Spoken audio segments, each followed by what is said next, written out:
신앙생활은 하나님을 알아감으로 시작을 합니다. 하나님이 어떤 분인지 알지 못하면은 신앙생활을 할 수가 없습니다. 왜냐하면은 신앙의 대상을 모르기 때문에 신앙생활을 할 수가 없지요. 신앙의 대상인 하나님을 잘 알지 못하면은 신앙생활을 잘 할 수가 없습니다. 그래서 하나님은 자신을 잘 알 수 있도록 성경 말씀을 통해서 알려주시고 계십니다. 그러므로 신앙생활을 잘 하려면은 성경 말씀을 읽고 묵상하고 공부를 해야만 우리가 믿는 하나님이 어떤 분이신지를 알고 믿을 수가 있습니다. 그렇지 않으면은 우리가 믿는 믿음의 대상이 어떤 헛개비를 믿고 있는지 알 수가 없는 거예요. 그래서 우리는 늘 말씀 가운데 계시된 하나님을 믿어야 하는 것입니다. 그리고 신앙생활의 그 다음 단계는 하나님을 의지하는 것입니다. 하나님이 계시면은 하나님을 의지해야 하는 것입니다. 하나님을 잘 알아도 믿지 못하고 의지하지 못하면은 신앙생활에 유익이 없습니다. 지식적으로 아는 하나님만으로는 우리가 신앙생활에 힘을 가질 수가 없습니다. 하나님을 신뢰하고 맡기지 못하면은 우리가 아는 것 따로 생활 따로의 신앙이 됩니다. 그래서 성경 말씀은 곳곳에서 하나님을 의지하라고 말씀합니다. 시편 37편 5절에서 내 길을 여호와께 맡기라. 그를 의지하면 그가 이루시고, 하나님께 맡길 때에 하나님께서 이루신다는 것입니다. 잠언 2장 5절 말씀에도 너는 마음을 다하여 하나님을 의뢰하고, 내 마음을 다해서 하나님을 의뢰하고 내 명철을 의지하지 말라. 우리는 내 마음을 다해서 내 명철을 의지하려고 하는데 내 명철을 의지하지 말고 범사에 하나님을 인정하라. 그리하면 내 길을 지도하시리라. 하나님을 의지하고 맡기고 할 때에 하나님께서 우리의 길을 지도해 주시고 인도해 주시는 줄로 믿습니다. 그렇습니다. 하나님을 신뢰한다면은 우리의 문제를 하나님께 맡길 수가 있습니다. 우리가 은행을 신뢰하기 때문에 돈을 은행에다가 맡길 수 있는 것처럼, 돈이 참 귀하지 않습니까? 그 귀한 돈을 안 믿으면 못 맡기는데 은행을 믿기 때문에 맡기는 거예요. 그래서 여기 있는 은행 이름도 보니까 트러스트 TD, T 할 때 그 T가 트러스트를 믿고 맡긴다는 거죠. 하나님을 의지하고 맡길 때에 우리 마음에 평안이 주어집니다.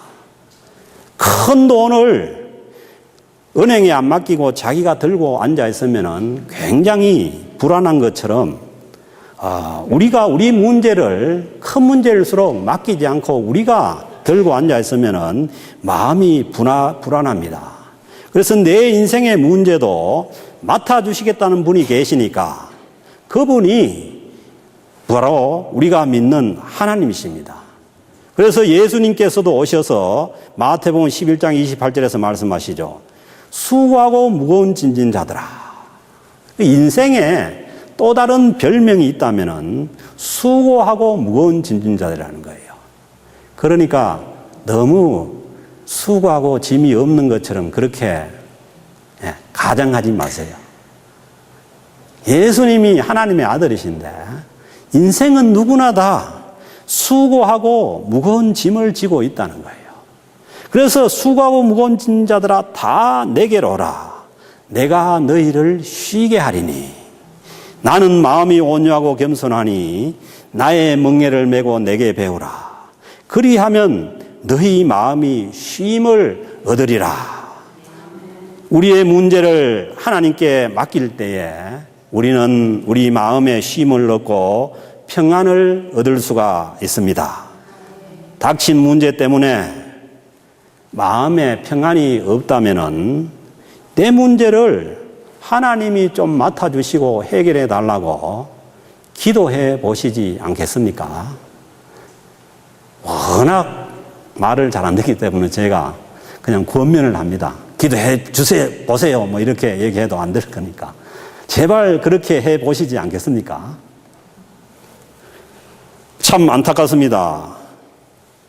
이렇게 우리 인생의 문제를 다 맡아주고 쉼을 주시기로 원하신 분이 우리 하나님이신데 그 큰 인생의 문제들을 자기가 짊어지고 참 마음의 평안을 얻지 못하고 살아가는 것이 안타까운 것이죠. 그리고 신앙의 마지막 단계는, 최고의 단계는 뭐냐 하면은 하나님을 기뻐하고 감사하는 것입니다. 하나님 자신을, 하나님을 기뻐하고 감사하는 것입니다. 그래서 시편 37편 3절 말씀 이렇게 말씀합니다. 하나님을 기뻐하라. 하나님 주신 거 뭐 이런 거 기뻐하는 게 아니고 하나님을 기뻐하라는 거예요. 하나님을 기뻐하라. 그가 내 마음의 소원을 이루어 주시리로다. 하나님을 기뻐할 때, 하나님을 감사하고 기뻐할 때에 우리의 마음의 소원까지 하나님께서 다 아시고 이루어 주신다는 것입니다.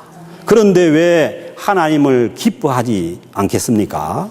시편 50편 23절에서도 말씀합니다.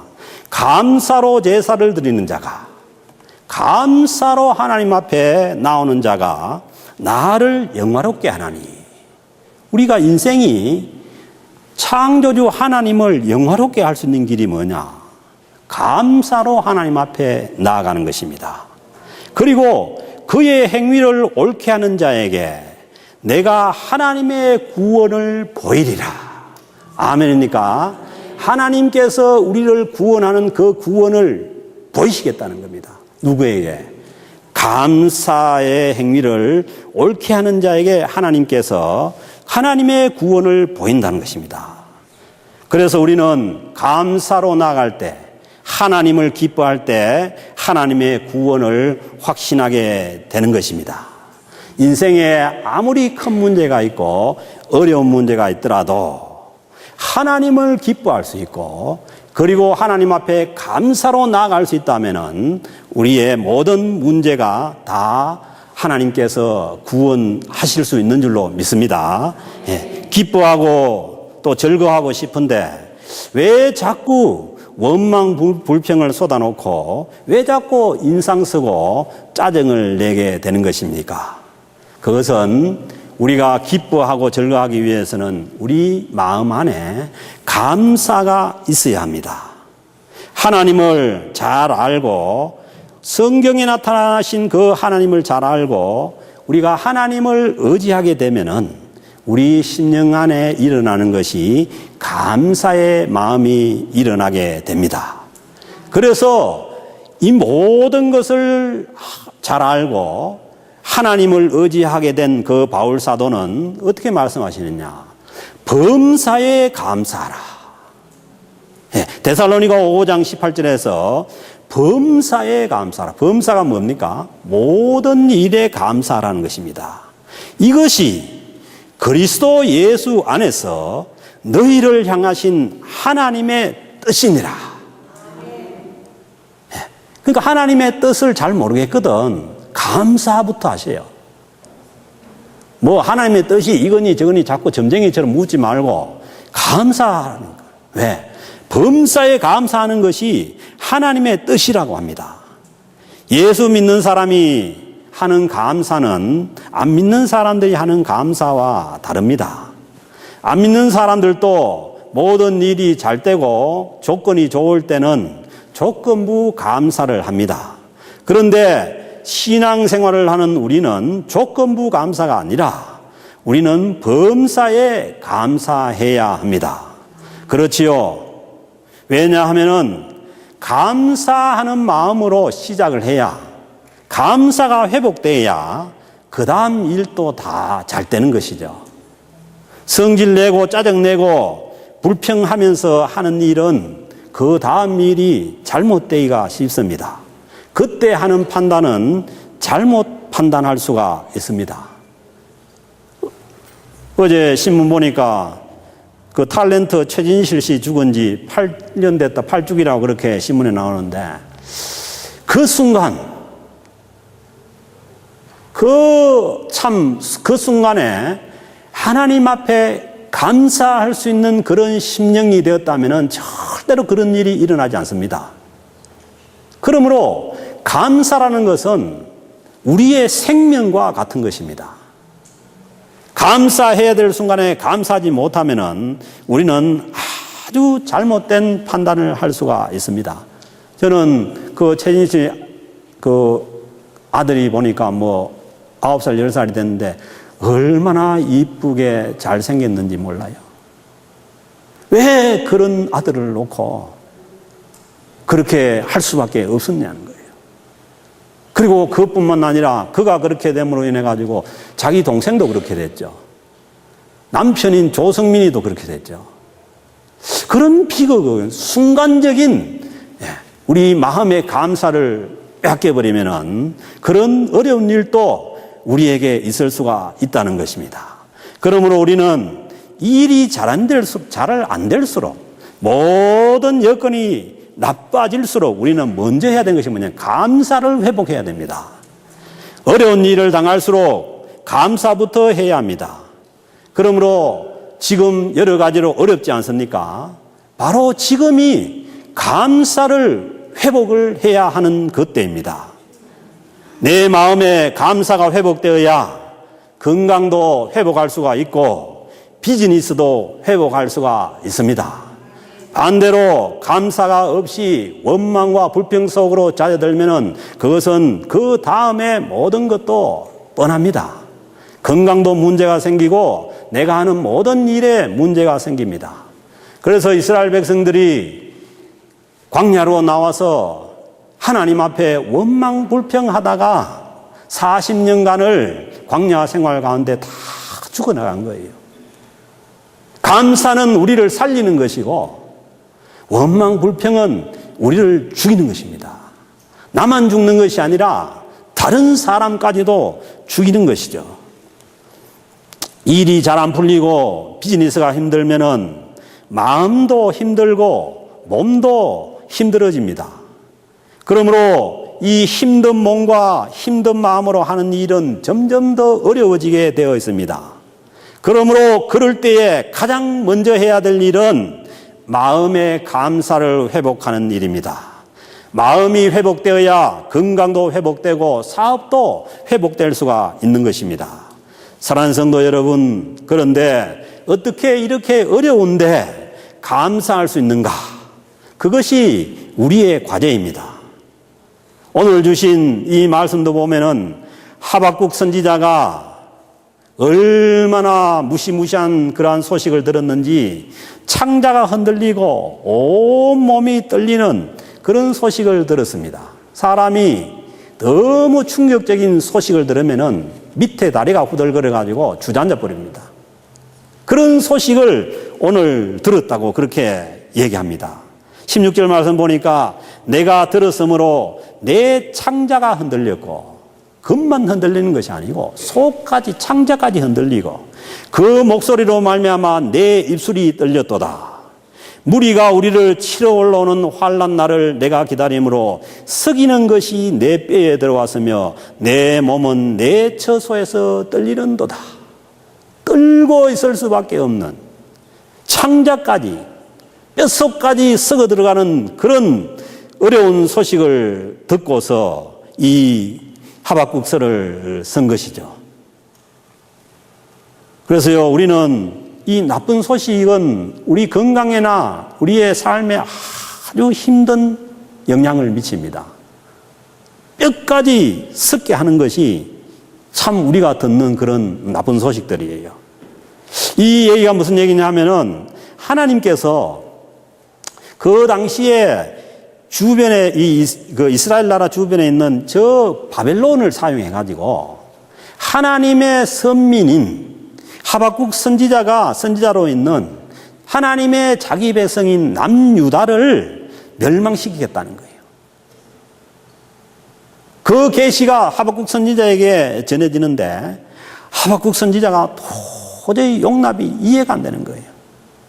아무리 이 남유다가의 죄악상이 크고 잘못되었다 하더라도 더 못된 나라인 저 바벨론을 들어서서 우리를 치게 해서 멸망시키다니 자기가 믿는 하나님이 원망스러웠습니다.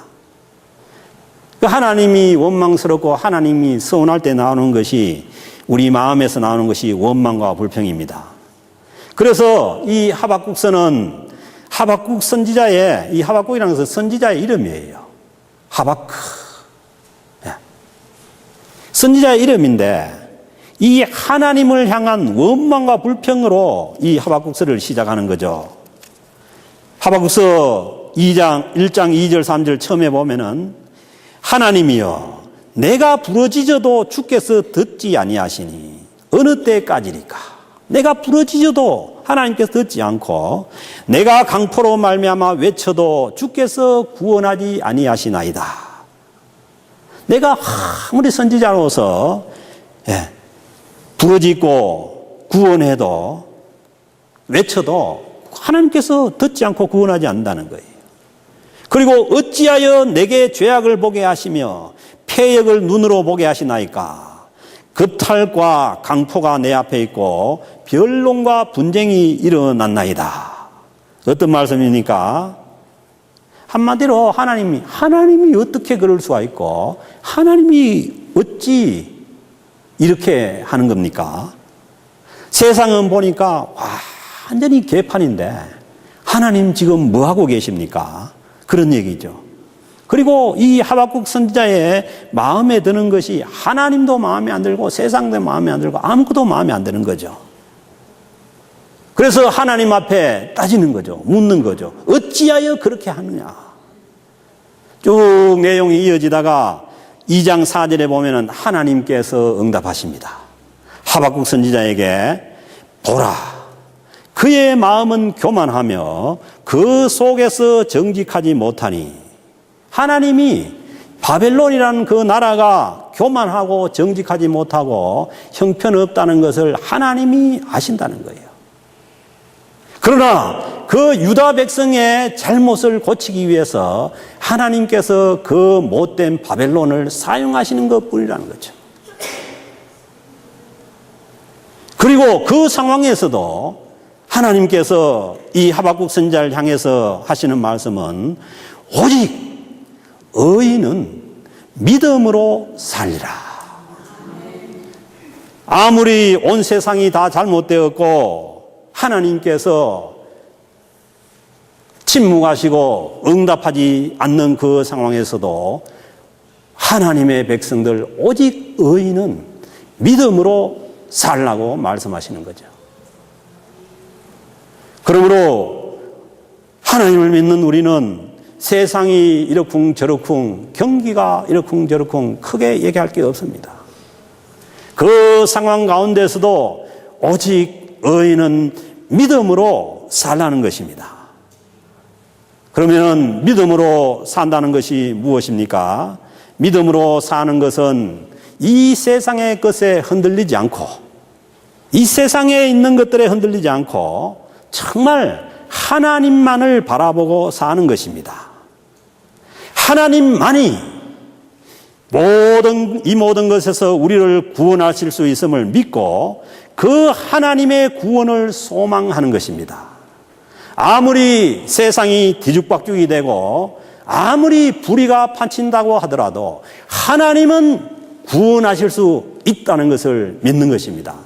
어떻게 보면은 하나님만이 구원자라는 것, 하나님만이 우리의 구원자가 되신다는 것을 증명하기 위해서 하나님께서는 바벨론을 사용하시는지도 모르습니다. 오늘날도 마찬가지입니다.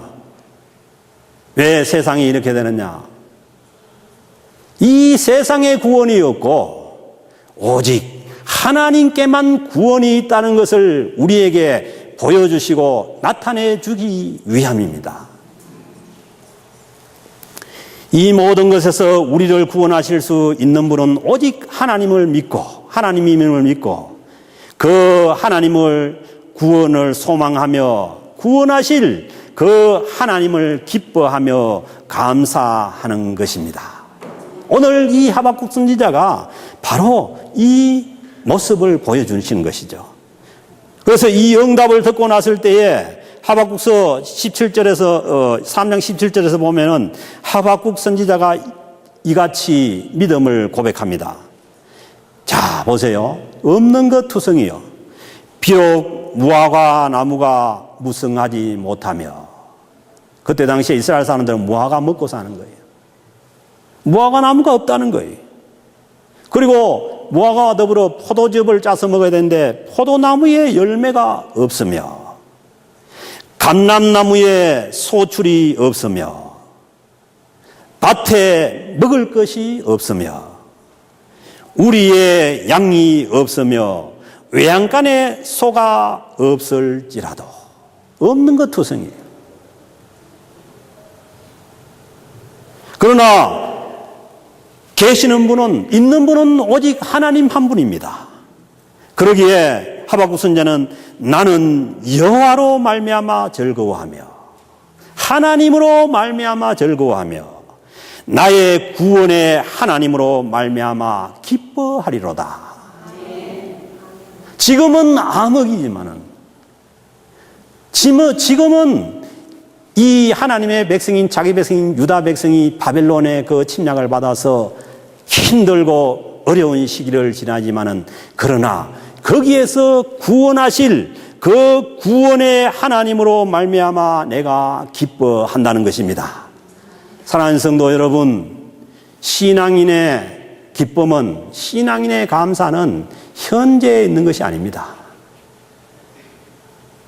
현재 상황이 어려우면 어려울수록, 힘들고 힘들수록 미래의 하나님께서 우리를 구원하실 그 구원을 바라보고 그 구원을 소망하고 기뻐하며 감사하며 살아가는 사람들이 하나님을 믿는 백성들입니다.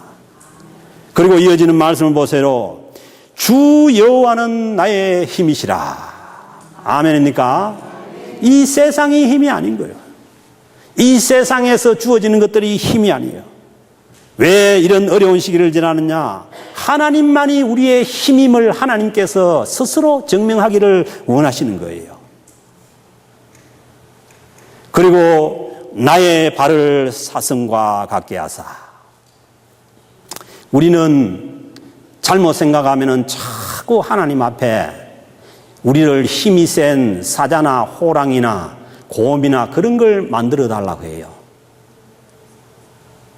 하나님은 그렇지 않습니다. 하나님은 하나님께서 힘이 되십니다. 그러기에 하나님은 우리를 사슴과 같이 합니다. 사슴이 얼마나 연약해요.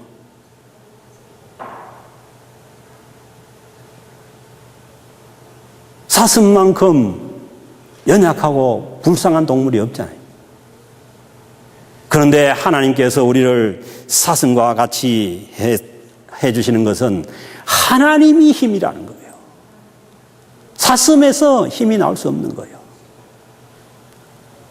그렇지만은 하나님께서 힘이 되시고 우리를 사슴과 같게 하시지만은 그러나 이 하박국 선지자의 고백은 나를 나의 높은 곳에 다니게 하시리로다. 아멘입니까? 밑에는요, 곰도 있고, 호랑이도 있고, 사자도 있고 하지만은, 높은 꼭대기에 올라가면은 없어요.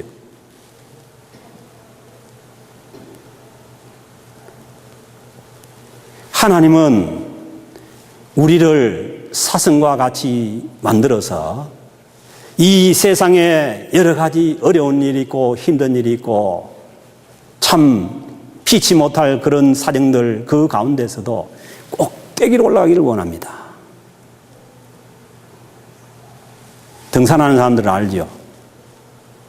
등산 출발할 때 땅에서 출발하고 올라갈 때는 온갖 걸 다 짊어지고 가는 거예요.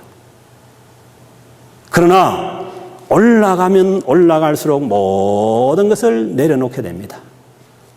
그리고 정상에 올라가 보면은 내가 짊어지고 출발할 때 걱정했던 그것들이 아무것도 아닌 것이죠. 어떻게 보면 그 맛으로 등산하는지도 몰라요.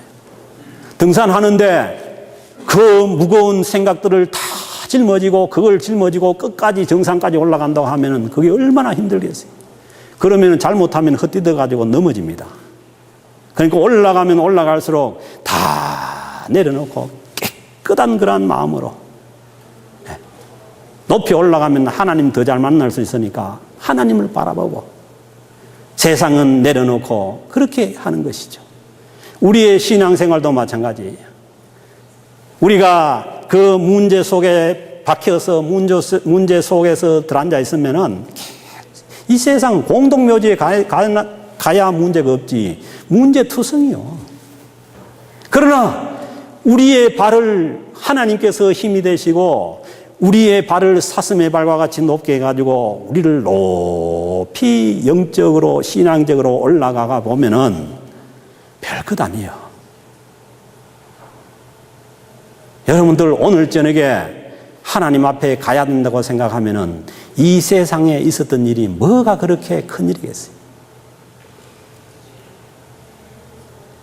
하나님과 가까이 가면 갈수록 이 우리에게 있었던 이 문제들이 큰 문제가 아니에요.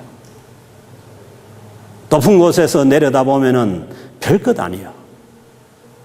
그래서요, 하박국 선지자 유다 남유다가 멸망받을 나라가 멸망 안 받는다 그런 거 없어요.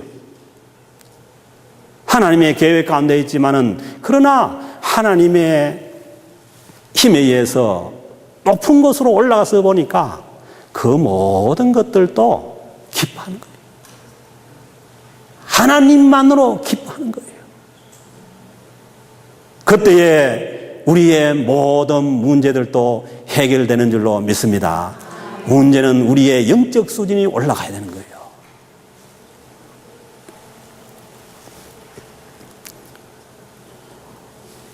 그것도 그럴 것이 하나님 한 분 안에 모든 것이 다 있습니다. 네. 그래서 성도의 기쁨과 즐거움은 하나님께 있는 것이 맞습니다. 그래서 다윗 왕이지 않습니까? 그렇지만은 시편 39편 7절에서 주여 이제 내가 무엇을 바라리요 나의 소망은 주께 있나이다. 왕인 다윗 청년 때 물맷돌로 그 팔대장석 같은 골리앗을 돌로 그 골리앗이 크면 클수록 좋았대. 왜? 표적이 커지니까. 그 모든 건 생각의 나름이에요.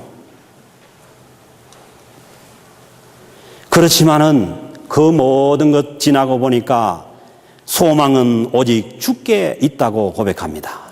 그렇습니다. 성도는 절대로 이 세상의 것으로 만족할 수 없는 사람들입니다.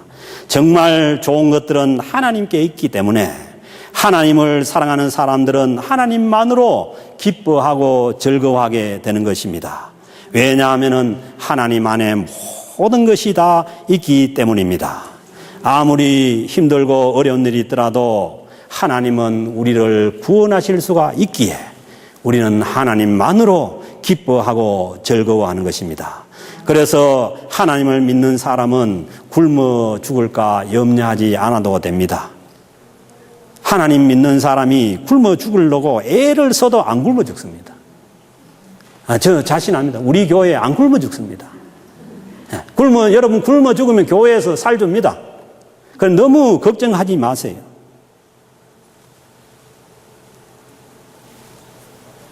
왜냐하면 하나님만을 바라고 하나님만을 소망하는 자들을 하나님께서 기억하시기 때문입니다.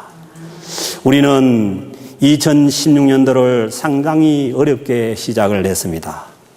지금도 여전히 어렵고 경제가 어떻게 될지 모르는 그러한 불투명한 가운데 있습니다. 모두가 다 불안해하면서 하루하루를 살고 있습니다. 그렇지만은 바로 이때가 우리가 하나님을 향한 감사를 회복할 때입니다. 그리고 하나님을 향한 즐거움과 기쁨을 회복할 때입니다. 지금까지는 좋은 경제 사정 때문에 즐거워했고, 잘 때는 비즈니스 때문에 기뻐했고, 우리의 가진 것이 쌓여가는 것 때문에 감사하고 기뻐했다면은 이번 추수감사절은 여러분 순수하게 이 모든 어려움에서 구원하실 그 하나님으로 인해서 기뻐하고 감사할 수 있기를 바랍니다. 주변 환경에 의해서 사람들의 부정적인 소리에 의해서 이미 모든 것을 안 된다고 결론을 다 내려놓고 그 결론 안에 갇혀서 절망하고 있지 마시고, 절망 가운데도 구원하실 수 있는 그 구원의 하나님을 향한 소망을 회복할 수 있기를 바랍니다. 바로 감사의 회복이 하나님의 복을 받아 누릴 수 있는 출발입니다. 어떤 경영자가 이 세계 최고 경영자들의 대상으로 해서 경영자들이 어떤 성품의 특징이 있는가 그걸 조사를 했어요. 그런데 가장 큰 특징, 두드러진 특징이 뭐냐면은 그 최고 경영자들은 모두가 다 마음 성품 속에 감사하는 성품이 있었다는 거예요. 그것이 남들보다 뛰어난 부분이라는 거예요. 왜? 감사할 때에 창의적인 생각이 나오고 감사할 때에 바른 생각을 하게 되기 때문입니다. 두려움에 떨고 절망하고 그 가운데서는 좋은 생각이 나오지 않기 때문입니다. 그러므로 감사하면은 좋은 일이 있어질 것입니다. 그 몽골의 선교사였던 이용규 선교사님의 내려놓음이라는 책에 나오는 이거는 실화입니다. 지어낸 얘기가 실화입니다. 여기 우리 몽골에서 온 말라도 있고 여기 마이크도 있는데, 그래서 제가 이 얘기를 하는 거예요. 그 몽골의 베르흐라는 지역에서 있었던 일인데, 이 주일 예배 시간에 벌러르라는, 베레어, 벌러, 이 말이 참 어렵죠. 벌러르라는 소녀가 완전히 머리가 헝클어지고 온몸이 땀에 젖어가지고 헐레벌떡 뛰어온 거예요. 그런데 보니까 주일 아침에 자기 집에서 키우던 소를 잊어버린 거예요. 여러분, 시골에 있는 사람은 소 잊어버리는 거 압니까? 왜냐하면 어릴 때 어린 아이에게 소를 그 꼬리를 잡게 해서 어디가 그 풀 뜯어먹이고 아니면은 소를 그 나무에다 메고 오라는데 이 소가 가끔씩 뜁니다. 뛰면은 어린 아이는 잡을 수가 없어요. 그럼 막 뛰어버리면은 이거 온 동네 채소밭을 다 밟고 댕기고 막 그렇게 뛰어버리면 어디 갔는지도 모르고 온 동네 사람들이 다 소를 찾아 나서야 되는 거예요. 그래서 이 아이도 그 오전 내내 정신없이 소를 찾고 다니다가 이제 예배 시간이 되어가지고 예배하라 이제 나온 거죠. 그래서 헐레벌떡 뛰어오다 보니까 이제 땀을 흘리고 머리가 그렇게 돼 있는 거죠. 그런데 놀라운 것은 그 예배를 마치고 났을 때에 이 소가 어떻게 된 건지 그 예배당 앞에 와서 기다리고 있었다는 거예요.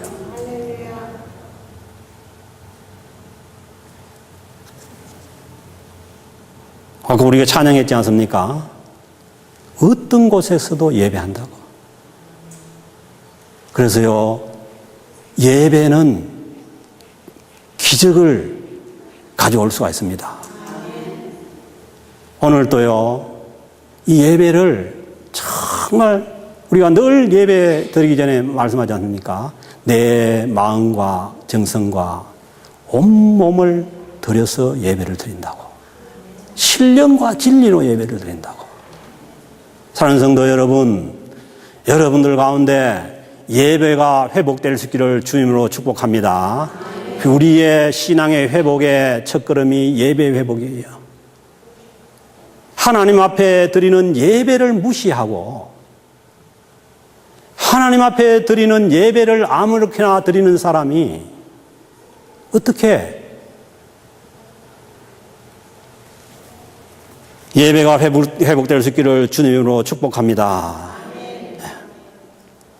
이 세상에 다른 것들을 찾아서 너무 헤매다니지 마시고, 지금은 이게 어려워가지고 뭐 아무데나 가가 찾아 헤매봐야 뭐 별 게 없어요. 여기만 어려운 것이 아니고 전 세계가 다 어렵고 힘든 거예요. 그래서 이 시기에 하나님과 더 친밀해지기 위해서 예배도 잘 들으시고, 그리고 여러분들 심령에 감사를 회복할 수 있기를 바랍니다. 그래서 지금도 많은 사람들이 다 어렵지 않습니까? 힘들고 어렵고 그런 가운데 있는 그 사람들에게 우리의 믿음의 감사의 삶을 보여줘서 그들도 이 감사의 삶으로 회복될 수 있게 하는 것, 이것이 추수감사절을 맞는 우리가 해야 될 일이에요. 세상이 어렵다고 해서 우리도 거기에 빠져가지고 그렇게 끌려다녀서는 안 되죠. 그렇지 않습니까? 우리가 예배 드리러 금요 기도에 나올 때에 몸이 되게 힘들어요. 그러면은 그 몸을 따라가 버리면 못 나옵니다. 우리의 믿음이, 우리의 생각이 내 몸을 끌고 와야 오는 거예요. 세상은요, 감사할 수 없는 것 투성이요. 감사할 수 있는 건 뭐 크게 많아요. 그렇지만은 하나님께서 범사에 감사하라고 하시는 이 말씀대로 우리의 심령이 자꾸 원망과 불평으로 가고 저 절망의 나락으로 떨어질 때에 내가 하나님의 생명의 말씀을 가지고 그 죽어가는 그 심령을 끌고 와야죠. 하나님의 생명의 말씀을 놓쳐버리고 없으면은 다 그 길로 끌려가는 거예요.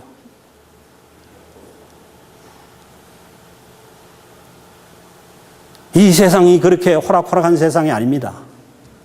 우리를 절망으로 끌려가려고 하고 낙심으로 끌려가려고 하고 어떻게 하든지 우리를 쓰러뜨리기 위한 그런 세상일 수 있어요. 그렇지만은 하나님께서 감사하라고 했으니까, 감사하는 것이 하나님께 영광이 된다고 했으니까 우리를 낙심시키는 모든 것들을 떨어서 다 감사 쪽으로 끌어와 버려야 되는 거예요. 그게 믿음의 승리입니다. 아무리 세상이 절망적으로 보이더라도 우리를 구원하실 수 있는 하나님이 계신다는 것을 믿고 그 믿음의 하나님을 인해서 우리가 기뻐하고 감사하면은 우리가 어려운 시기도 승리하며 살 수가 있습니다. 인생 언제 어렵지 않은 때가 있었습니까?